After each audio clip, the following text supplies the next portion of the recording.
আসসালামু আলাইকুম, কি অবস্থা সবার? আশা করি ভালো আছেন। ওয়ার্ম হোল কিন্তু হচ্ছে তাদের স্টাকিং চালু করে দিছে।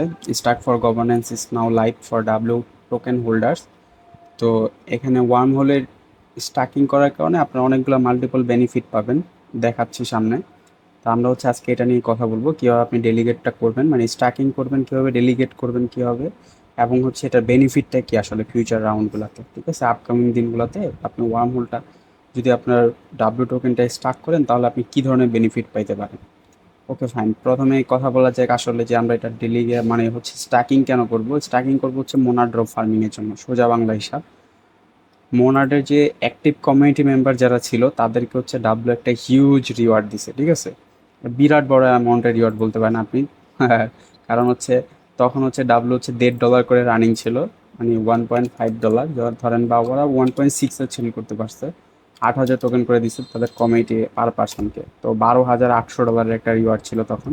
এটা একটা হিউজ, এটা কিন্তু পুরো কমিউনিটির জন্য, এটা পার পার্সন, কমিউনিটির পার পার্সন যাদের কাছে ওজি রোলটা ছিল, ওদের যে ডিসকর্ডের যে রোল মোনাডে, এটা নির্দিষ্ট রোলের কারণে হচ্ছে এই ড্রপ, এই পরিমাণ ড্রপটা তাদেরকে ডাব্লু দিচ্ছে। তো এই জন্য আমরা আশা করি মোনাড থেকে হচ্ছে ডাব্লু হোল্ডার একটা ভালো পরিমাণ রিওয়ার্ড পাবে। তো মোনাড ফার্মিং এর আপাতত তো কোনো ওয়ে নাই, এটাই হচ্ছে ফার্স্ট ওয়ে। আর দ্বিতীয়ত কথা হচ্ছে যে ডাব্লুর যিনি ফাউন্ডার আছেন উনি হচ্ছে মোনাডের আর অ্যাঞ্জেল ইনভেস্টর বলা যায়। তো এই জন্য হচ্ছে এটা একটা হিউজ বেনিফিট পাবেন আপনি এখানে। আর দ্বিতীয়ত কথা হচ্ছে ডাব্লু যে আপকামিং রাউন্ড 2 হবে সেইখানে হচ্ছে এই স্টাকেরদের, মানে যারা হচ্ছে স্টাক করতেছে এই টোকেনটা, ওদের ওদের একটা ভালো বেনিফিট হইতে পারে। আর তাছাড়াও আপনি যদি দেখেন ডাব্লু টোকেনটা লঞ্চ হওয়ার পর থেকে হিউজ একটা ডাউনে আছে। এটা আমরা চিন্তা করতেছি আপকামিং একটা র্যালি হবে এরকম ধরনের, সে আস্তে আস্তে আস্তে আস্তে উপরে উঠবে এবং হয়তো বা অল টাইম হাইটা পিক করবে, যেটা $1.5 আছে তার। এইখানে $1.5 শো করতেছে, মানে $1.56 মতো, বাট এটা অল টাইম হাই আরও উপরে ছিল, তখন হয়তো লিস্টেড হয় না এখানে। যা হোক, এত কথা বলে লাভ নাই। আর মোনাডের কিন্তু হচ্ছে 225 মিলিয়ন ফান্ডিং। তো আপনি জিকে সিং বা লেয়ার জিরো এই জাতীয় যে বড় বড় ড্রপগুলো আছে এগুলো কিন্তু আগামী আর কিছু দিনের ভিতরে চলে আসবে, হয়তো দেখা যাচ্ছে যে এই মাসের ভিতর হইতে পারে বা আপকামিং কয়েক মাসের ভিতর হইতে পারে। তো তারপরে কিন্তু বিগ ড্রপ বলতে হচ্ছে এই মোনাড একটা অন্যতম একটা ড্রপ তাদের ভিতরে। আর এর যে ইনভেস্টরগুলো আছে তারা কিন্তু বড় বড় ইনভেস্টর, ঠিক আছে। তো এই যে দেখতেছেন রবিনসন রবিনসন বার্কি, ওয়ার্মহোল ফাউন্ডেশন, তো উনি কিছু কিন্তু হচ্ছে মোনাডের অ্যাঞ্জেল ইনভেস্টর, ঠিক আছে, লিড বাই প্যারাডিয়াম। তো 225 মিলিয়ন ফান্ড রাইজ, ওদের হিউজ একটা ড্রপ হইতে পারে। আর ডাব্লু হোল্ডাররা তো মাস্ট এখান থেকে একটা বেনিফিট পাবেই। তো আমরা দেখে নিব আসলে হচ্ছে কীভাবে আপনি স্টাকিংটা করবেন। তো চলে যাবেন আমাদের টেলিগ্রামে, এখানে সব দেওয়া আছে ভাই। ফার্স্ট হচ্ছে স্টেপ 1, যেটা আপনি লিঙ্কে ক্লিক করে টালিতে চলে যাবেন। এটা হচ্ছে ওদের স্টাকিং প্ল্যাটফর্ম। এখানে হচ্ছে ওয়ালেটটা কানেক্ট করে সাইন ইন করে নেবেন, দেন হচ্ছে স্টাক ফর গভর্নেন্সে ক্লিক করবেন। এখান থেকে স্টার্টে ক্লিক করবেন।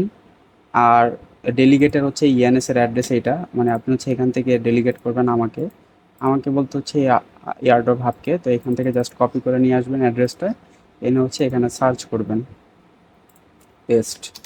সার্চ করলে হচ্ছে পেয়ে যাবেন আমাদের এয়ারড্রপ হাব, সিলেক্ট করবেন, এখানে কন্টিনিউতে দিবেন। দেন হচ্ছে আপনার টোকেনটা আনবেন হচ্ছে বাইন্যান্স থেকে সোলানাতে, ঠিক আছে।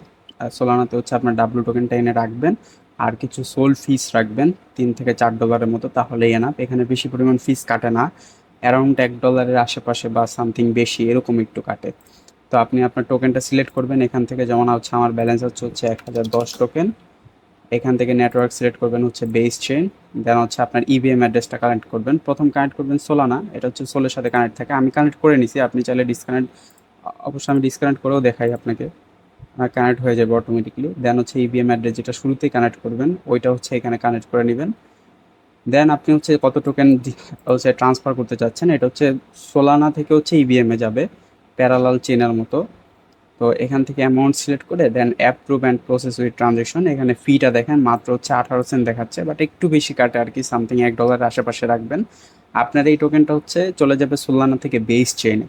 যখন বেস চেইনে চলে যাবে তখন হচ্ছে আপনি ট্রান্সফার করতে পারবেন। বেস চেইনে চলে যাওয়ার পরে জাস্ট হচ্ছে আপনি কি বলে অ্যাপ্রুভ করে দিবেন। আমি হচ্ছে কাজ হয়ে গেছে আমার, এই জন্য দেখাচ্ছি না। এখান থেকে just approve and process with transaction দিলে আপনার এই টোকেনটা কিছু সেকেন্ডের ভিতরে সোলানা থেকে বেসে চলে যাবে। দেন বেসে যখন চলে যাবে তখন হচ্ছে আপনি উইন্ডো পাবেন গভর্নেন্স স্টাকিংয়ের। ওইখানে জাস্ট হচ্ছে আপনি আপনার বেস চেনটা সিলেক্ট করে অ্যাপ্রুভ দিয়ে দিবেন, জাস্ট এতটুকুই কাজ, আর কোনো কাজ নাই। যখন আপনার কাজ শেষ হয়ে যাবে তখন দেখবেন যে আপনার টোকেনটা হচ্ছে বেস চেনে চলে আসছে। আপনার এখানে কিছু করার প্রয়োজন নাই, এইখানে দেখবেন যে আপনার টোকেনটা এসে রয়ে যাবে। দেখছেন আমার টোকেনটা, আমি হচ্ছে 110 টোকেন হচ্ছে এইখানে স্টাকিংয়ে লাগানো আমার। তো এটা হচ্ছে অ্যারাউন্ড এখন $683 চলতেছে। হোপফুলি এটা $1 হিট করবে খুব সুন।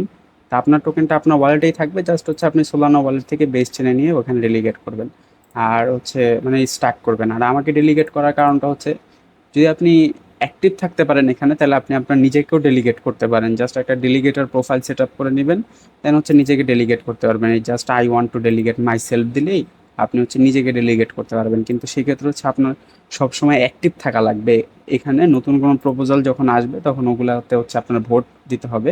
আর যদি হচ্ছে আপনি আমাকে ডেলিগেট করে রাখেন, তাহলে হচ্ছে আমি জাস্ট হচ্ছে আপনার ভোটিং পাওয়ারটা পাবো, আপনার টোকেনটা আমার কাছে থাকবে না। টোকেন আপনার কাছেই থাকবে, আপনার ওয়ালেটেই থাকবে। আপনি যেই চেইনে দিয়ে হচ্ছে স্টার্টিং করবেন ওই চেইনেই থাকবে। আমার কাছে জাস্ট রাইট থাকবে যে আপনার মতামতটা ওইখানে আমি ভোট দেওয়ার, ঠিক আছে? বেশিরভাগ জায়গাতে এরকমই হয়, ইয়েস, নো অর অ্যাবসেন্ট। তো ওই জিনিসটা হচ্ছে আমি পাওয়ার পাবো ডেলিগেট করার জন্য। যদি আপনি অ্যাক্টিভ থেকে করতে পারেন, ওকে ফাইন, তাহলে আপনি অ্যাক্টিভ থেকে আপনি নিজেকে নিজে ডেলিগেট করতে পারেন। আদারওয়াইজ হচ্ছে আপনি আমাকে দিতে পারেন বা অন্য যাকে ইচ্ছা তাকে দিতে পারেন, এই এতটুকুই জাস্ট। আশা করি হচ্ছে সবাই এটা করে নেবেন। আর আরেকটা কোশ্চেন থাকে যে ভাই হচ্ছে আমি কত টোকেন স্টাকিং করব। এখানে দেখেন ভাই কোনো লিমিট নাই, ঠিক আছে? তবে ভালো কোনো ড্রপ পাইতে হলে, যেমন আমরা আগে দেখছি পাইথে, ওখানে 1000 পাইথ যাদের হচ্ছে স্টাকিং ছিল তারা হচ্ছে ভালো রিওয়ার্ড পাইছে। যদিও পাইথ হচ্ছে যখন স্টাকিং এর আগে ছিল তখন হচ্ছে অ্যারাউন্ড 0.22 ছিল। তো ওই হিসাব করলে যদি 1000 টোকেন হয় তাহলে $220 মতো তারা চায়। তো আমি বলবো যে ডাব্লু মিনিমাম ভাই আপনি 500 ডাব্লু করা ট্রাই করবেন, যেটা অন অ্যারাউন্ড এখন হচ্ছে প্রাইস আপনার স্পাইক দিছে যদিও, তার কারণ হচ্ছে $340 মতো হয়। আর আপনার যদি আগে থেকেই ডাব্লু কিনা থাকে, কয়েকদিন আগে ডাব্লু অনেক চিপ প্রাইসে ছিল, তাহলে আপনি আরও কমে পেয়ে যাচ্ছেন।